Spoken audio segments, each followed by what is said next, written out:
Abodamfo mienu eye oba ne bema achire wodo senia aware ni wodo etie ma chese normal people enam ho krapo no eye bi mu wanwa sanse ye kra na ya dwen ewo ho eda ho no ma emu da ho clear se ezo ye niema papa wa ye relationship ni aware mu krapo no eto da na chese wotsensem bi a wotetetete bokro ena we ekuwe etina we ekuwe echina say ye na say chese nsem bebre na so hwese ne abodamfo wo hwe bema pa kentinka in fact ebusue bi yekura sefo wate hwe bema tintin grandpa na ne body no nyamfo bema pa yanka na adwemu da ho na koye big company bi oil company bi manager ana bank kakraka bi manager bo a akenchen no na so ya say no ahwa abayo na so onye ba onu so nye bad kra onu so hu ofe papa onu so ni ye ndim ne ma abodam ne baaye se no omo do mo dada ene nam so no bi abodam ne de baaye o se omo bodam no from separate places no mo be ka bo mo se dey o batanza na metu asem no so ebusuan de ma ye hwe video no na hwe odo se ne omo atoto omo nsa ni twalo kwam bo ne fe ya wo ba ne nyam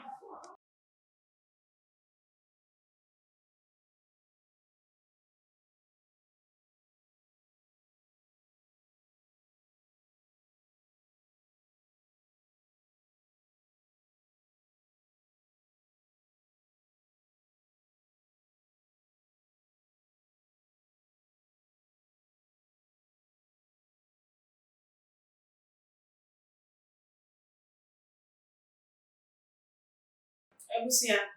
no hu se ne abodamfo mienu a amienu yi enam ho edi odofa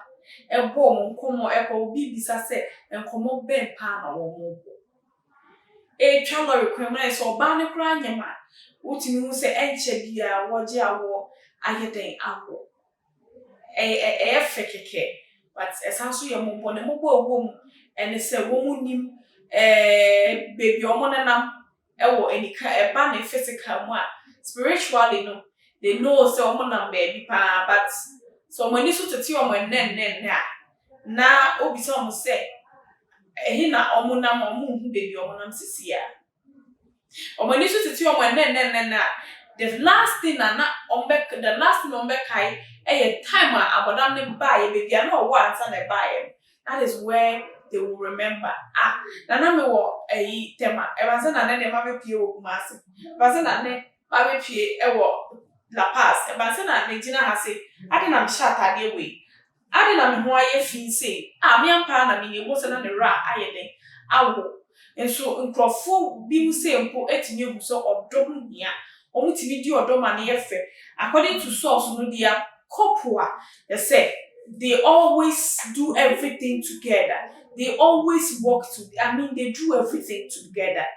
Even couple ya dream dem crap eda ho. You need that ho no crap no. Ye ntimi nyesa.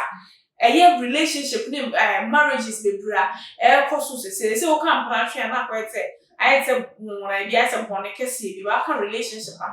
normal ekra no ene obeti no we hwe ase de buwe ene obeti we si menyam be se ma wo enkola be enum mase anyem bi omi kunu si mi nkoyi mu ye ngu nti no wa hwe se kan etwitwa me odi ase de gu mi sue ene obo so obi de eja akwakoto ne mpena edan no wash enu na me bisa se adenti na ye normal people ya dream wo fie na ye nim ni ayeye ye nim se ne akade we na ese me hye etina me hye mpaboa we ese me yusu bag we ese me sisa me ti ese me ko wash me ti ye ntimi and decide positively for our love relationships between us and our partners adenti na ye ntwa de bia couple entokwa ekunkum eja hihye ne asidi niema na ekokokoko so niema fu na yebu so ayeye wo relationships mu na enye papa no ye ntwa so mu na ye mfa adwen papa entina ya ware ana se ye mpna twie mu ye betimi aye ama na boro so papa na ye ntwa sa ena wo ye twa obi be ma efiso ena obi etwa obi nufo ade ya wa chiti on me look at how they are mad people but they know what is love. This is what we call true love. True love. I think so media this ready ever to abiding set. Won't try so form a committee for the mad people now to say no a banning same one was a wish ya but for you one young. Akolana or way you fooling and I didn't hear me. Yes, I said. And Colabi say so warm not only you bit tea or what a tea or no background or no fear. Almost so who year on your fire and for my ebe yini ede kase me se me ma me no waboda no de wo me a enya dia me ma na ni magu aseda ana se me so me ntrase na me say e mo me fight to get to a better place in life. These are the kind of people I told that crana. So show me here they become better people than normal children. Some of the normal children in our societies. And it is a buying betini as a committee be a better coin be so to cater for this pregnant mad women out there and kebe bua papa ama ebe pe kwan bi so a anka doctor for bi mu ebe fa tricks bi so etimi treat you medically a opim so on be wo a ebe ye fe papa ebe bua papa na se to de bi obo hu bodan for bi there was a time am bodan for bi awa hu akola na timu se akola hu of actually body pa na wo akola na awo aka mami na wo tama awo aka na wo mami bodanfo ya na je ne ho awo na nkrofo gina mo etwa videos na me bisa se enti mo ana mo twa video no mokọ na mokọ boa amami ya enye adan a wabodam ne ho ayefi time omu ye nipa na asembi ti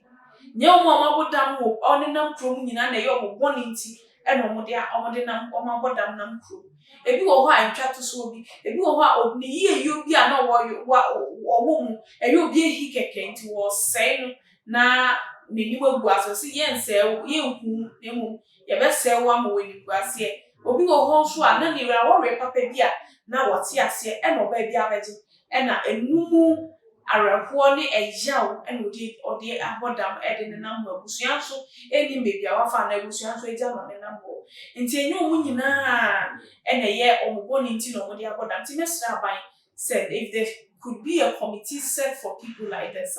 and kebe boa papa na ye hwe se utimi be fa nempo e de ko baby they should get a place ye be hwe san krofo no mo wie mpo na mo je nkola no e hwe nkola no na mo monitor mo baby o nam no mo ni fi kola ni fi a wetimi a kire mo so mo ame enie intino sometimes they can even help in curing their mother and also even help in feeding the mad person and also who be here papa until they are so there and also abaning efa people like this and I say the mad people na eya omonyenyem ne nam basa akebe me de pa enso ehun hia ye omu nyina so ka oman ne ho bi ti mesre se obeje me request e de ato abusua aha na me di mu besi mu mayen hia se na ye do ye ho ye hu ni obi te na wo hwe na wo no de bi won ne international na mo nka se eye se mo be ka se mo abo na masia ba back na mo renew myself